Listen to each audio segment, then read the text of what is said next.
We are back talking dat Vedankadonk, and today's reflection is one of my favorite aspects of this philosophy. And that is that this philosophy has no interest in conversion.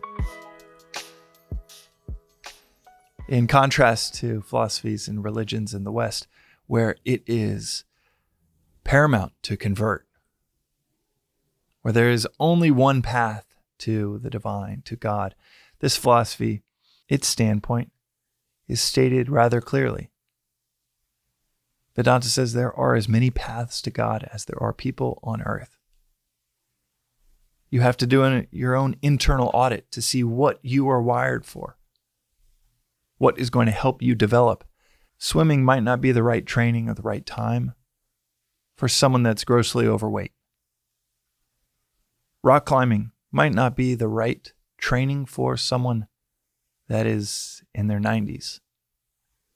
Everyone has their own wiring and their own place in their development. Vedanta is, well, it's often said that it's interesting to 1 in 10,000 people. And it's content with that. It is not a philosophy that's saying this is for everyone or everyone should be for this. It has stood the test of time in a way that no other philosophy has. In terms of continuous study, it is the oldest philosophy on the planet. But it's always been the 1 in 10,000 that take to it, that share it freely, and 1 in 10,000 more take to it from there. All without this need to convert others. In the Sermon on the Mount, Christ points us to not look at our brother's eyes, pointing out the specks, the splinters when we have logs in our own that need much more attention than our outward attention on others. And in that sense, the root of the word convert, it's Latin for turning around. This philosophy is really for that 1 in 10,000 that recognizes, okay, I need to turn around. I need to change direction. Everything I'm doing is moving outwardly. And after a bit of exposure, if you are one of those 1 in 10,000, you recognize the only transformation that matters is my own. It is not an outward conversion by any means. It's an inward turning. But a change nonetheless. But the interest within Vedanta has nothing to do with converting others.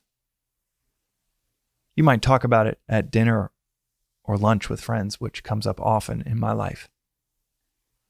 And they have no idea why there is an appeal, where the appeal for this philosophy is. And you talk about it if they genuinely want to know about it. It's part of your transformation.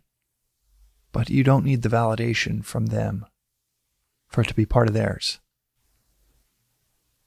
There are as many paths to God as there are people on earth. This one might appeal to you. This one might be helpful for your own development. Maybe it's just 1 or 2 concepts that you take from these reflections, these episodes, that stick with you for years to come, and it actually just helps you become a better Christian. The last thing I'll mention is that this philosophy is also compatible with nearly every religion out there. As the sage Vivekananda said, Vedanta is not meant to replace anything. It makes the Christian a better Christian, the Muslim a better Muslim, the Jew a better Jew. It actually is quite compatible with nearly any religious viewpoint out there. Whether it is the compatibility with nearly every religion out there, or the lack of any need to convert anyone. Either way, and going back to Christ's words, this philosophy helps you remove the log out of your own eye, whether it is helpful to anyone around you or not. And that is today's reflection on the Daily Vedantic. We'll see you next time.